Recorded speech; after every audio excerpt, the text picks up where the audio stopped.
Hello friends, welcome back to chemistry रिमार्टिक्स। आज के वीडियो में हम लोग हाइड्रोजन बॉन्ड पढ़ेंगे, उसके एग्जांपल्स देखेंगे और कुछ क्वेश्चंस भी करेंगे जो एग्ज़ाम पॉइंट ऑफ व्यू से इम्पॉर्टेंट है। और आप लोगों को एक अपडेट देनी है कि शायद maybe according to newspaper में जो रिपोर्ट आई है उसमें ये बोला गया है कि सितंबर स्टार्टिंग में आपके एग्ज़ाम पीजीटी के स्टार्ट हो जाएंगे। अब केमिस्ट्री का कब आएगा ये मुझे क्लियर नहीं है, मतलब date was not mention in the newspaper, but आप लोग अपनी तैयारी एकदम स्पीड अप कर दो, ठीक है। तो चलिए आज का सेशन स्टार्ट करते हैं। सेशन है आज का हाइड्रोजन बॉन्डिंग। हाइड्रोजन बॉन्डिंग, ठीक है, हाइड्रोजन बॉन्डिंग।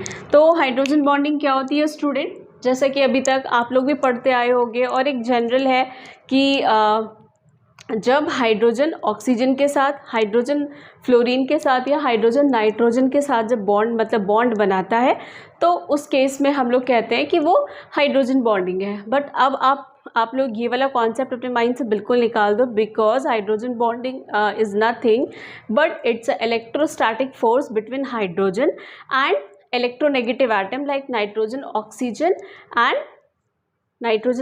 एंड फ्लोरीन, ठीक है। तो what is hydrogen bonding? Hydrogen bonding is electrostatic force, एक तरीके का फोर्स ऑफ अट्रैक्शन है, ठीक है। Electrostatic force between hydrogen and किसके बीच में? Nitrogen, hydrogen oxygen and hydrogen fluorine, ठीक है। क्या है? इलेक्ट्रोस्टैटिक फोर्स है। ओके स्टूडेंट, अब अभी तक हम लोगों ने ये 3 एग्जाम्पल मोस्टली पढ़ा था, बट इसमें एक केस और आता है when hydrogen is attached to sp hybridized carbon atom.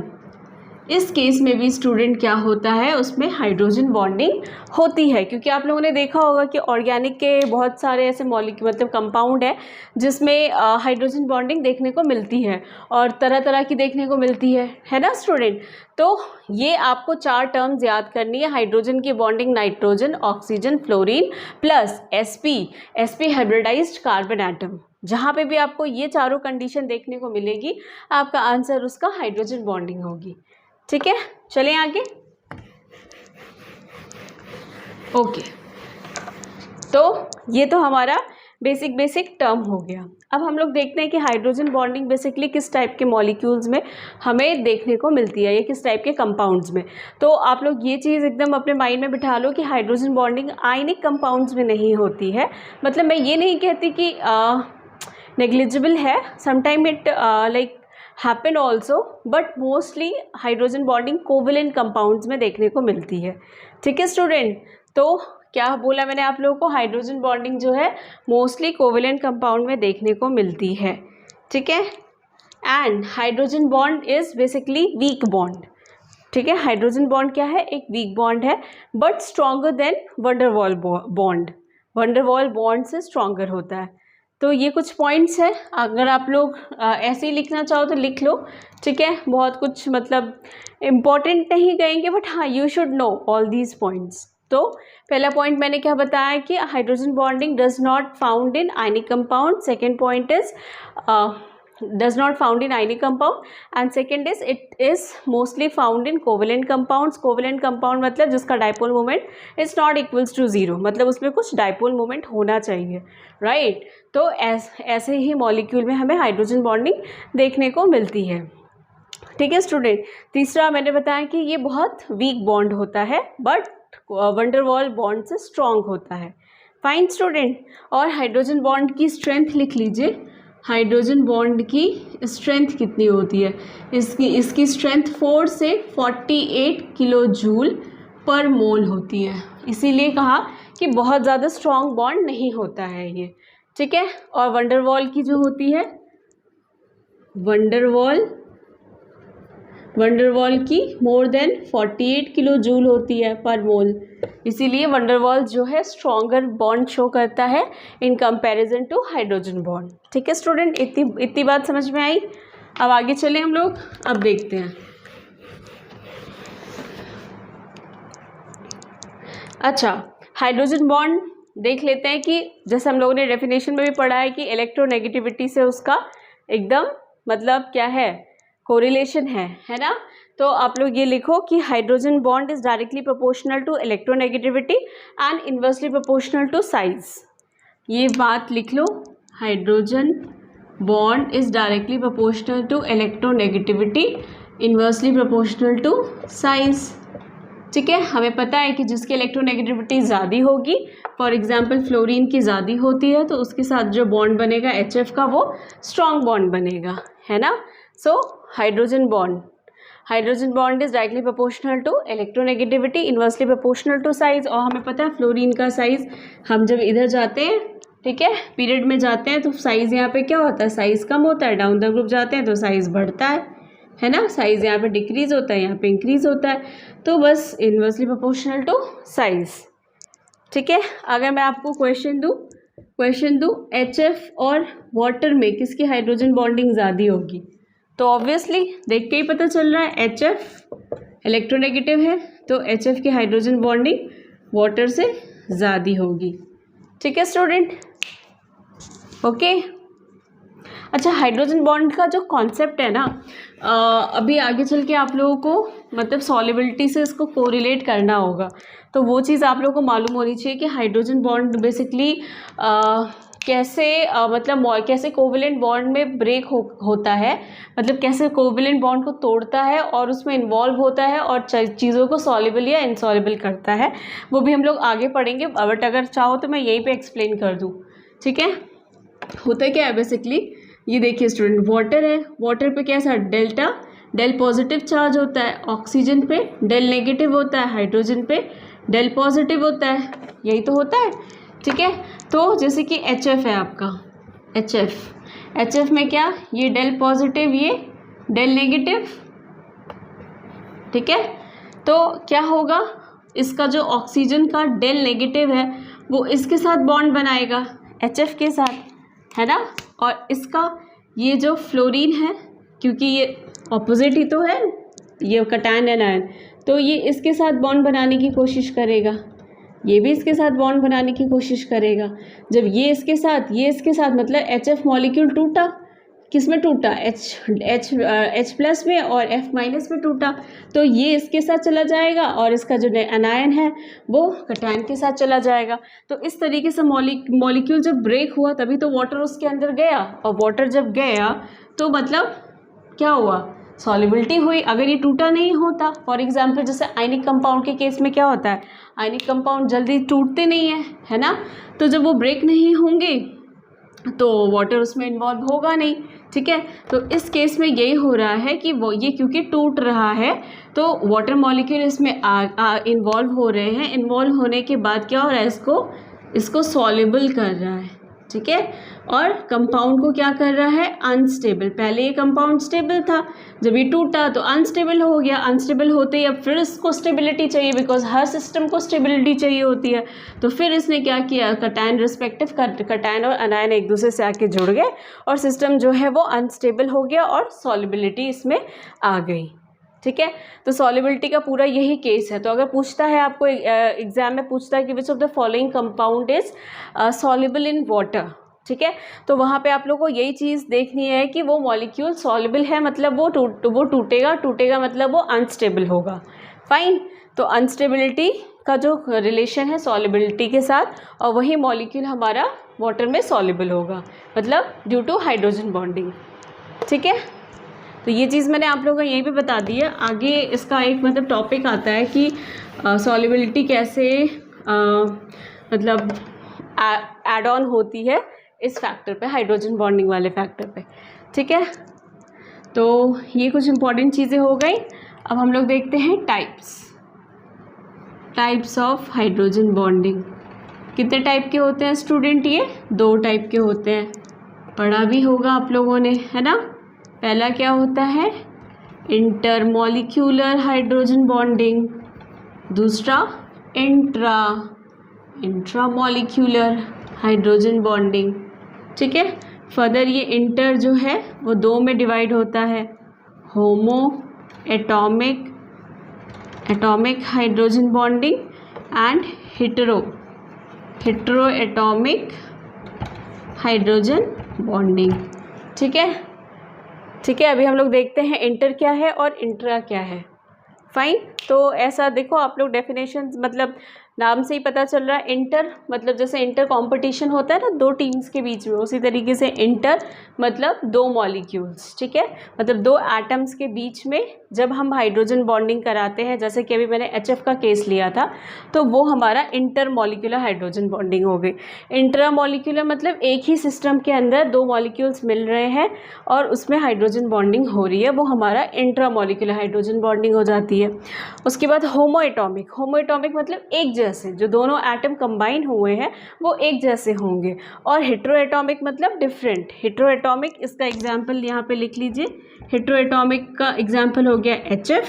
HF ही तो है, देखिए डिफरेंट तरीके के हैं, ठीक है, ये डिफरेंट तरीके के एटम्स जो हैं वो कंबाइन हो रहे हैं। अभी हम लोग एक एक डिटेल में पढ़ते हैं, चलिए।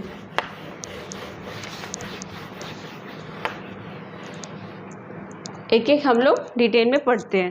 तो सबसे पहले डाल लीजिए आप लोग हेडिंग की होमो एटॉमिक, ठीक है, होमो एटॉमिक हाइड्रोजन बॉन्ड, होमो एटॉमिक हाइड्रोजन बॉन्ड, होमो एटॉमिक मतलब एक जैसे एटम क्या कर रहे होंगे, हाइड्रोजन बॉन्डिंग कर रहे हैं, जैसे कि HF, ठीक है स्टूडेंट, HF, उसके बाद फिर H, फिर F, फिर H, फिर F एंड सो ऑन। इस तरीके से जो हाइड्रोजन बॉन्डिंग होती है, मतलब देखिए HF है, फिर HF है, फिर HF है, तो होमो ही तो हुआ, ये एक पूरा मॉलिक्यूल एक ही तो है। Another molecule is again same, another molecule is again same, तो it is called homoatomic. वहाँ पे जो मैं आप लोगों को डेफिनेशन HF लिखा रही थी हेट्रो वाले में, वो मतलब नहीं था, डिफरेंट एटम से मतलब नहीं था, मॉलिक्यूल से मतलब है यहाँ पे बेसिकली, ठीक है। तो ये होमो एटॉमिक हो गया। अब हेट्रो एटॉमिक का केस देखते हैं। हेट्रो एटॉमिक में जैसे कि हम लोगों का अल्कोहल होता है, अल्कोहल RO, फिर हाइड्रोजन बॉन्ड वाटर के साथ करता है ना H, देन कैसे बताएं, थोड़ा सा ही बेंट होता है R dash dash dash O dash dash H, then O, then H, फिर ये ऑक्सीजन किससे जुड़ता है, R से, नहीं, फिर ये ऑक्सीजन जो ये इसके साथ हो गया, ठीक है। अब फिर ये अनदर मॉलिक्यूल मतलब अनदर मॉलिक्यूल ऑफ हाइड्रोजन, ठीक है, हाइड्रोजन, उसके बाद फिर हाइड्रोजन के बाद फिर ऑक्सीजन, ऑक्सीजन के बाद फिर अगेन R, ठीक है। तो इस तरीके की जो बॉन्डिंग होती है वो हमारी कहलाती है। देखिए ये क्या है हमारा, ये वाला पार्ट हमारा अल्कोहल और ये वाला पार्ट वाटर, फिर यहाँ पे अल्कोहल और फिर वाटर। तो इस तरीके से जब बॉन्डिंग होती है तो उसको हम लोग कहते हैं हेट्रो एटॉमिक, हेट्रो एटॉमिक, ठीक है। आगे चलते हैं।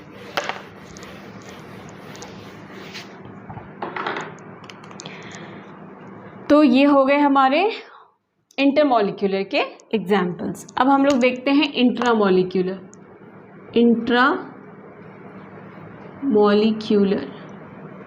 इंट्रामॉलिक्यूलर मैं बता ही चुकी हूँ कि एक ही एटम में हमारा मतलब एक ही मॉलिक्यूल में हमारा जो है हाइड्रोजन बॉन्डिंग प्रेजेंट होगी, जैसे कि ये है और ये C और ये H डबल बॉन्ड O, ठीक है स्टूडेंट। ये एग्जाम्पल है, ये एरोमेटिक सिस्टम है पहली चीज़, ठीक है।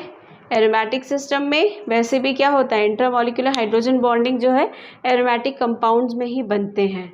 क्यों? क्योंकि इसमें क्या करते हैं, किसी भी मेटल के साथ ये चिलेशन बना लेते हैं, तो इसीलिए इसमें जो मतलब कह लो आप लोग कि एरोमेटिक सिस्टम जो होता है, एरोमेटिक सिस्टम या फिर बेंजीन टाइप, मतलब कह लो एरोमेटिक कंपाउंड ऑर्गेनिक कंपाउंड्स में इंट्रामॉलिक्यूलर, ये देखिए एक सिस्टम ये, दूसरा सिस्टम ये, एक ही मॉलिक्यूल में दो फंक्शनल ग्रुप हैं, उन दोनों ने हाइड्रोजन बॉन्ड कर लिया, ठीक है।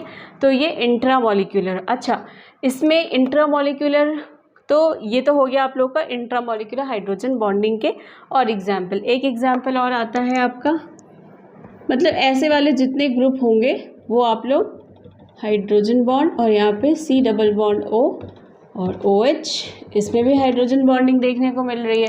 ठीक है, ये क्या है आपका सैलिसिलिक एसिड और ये क्या है सैलिसल्डिहाइड।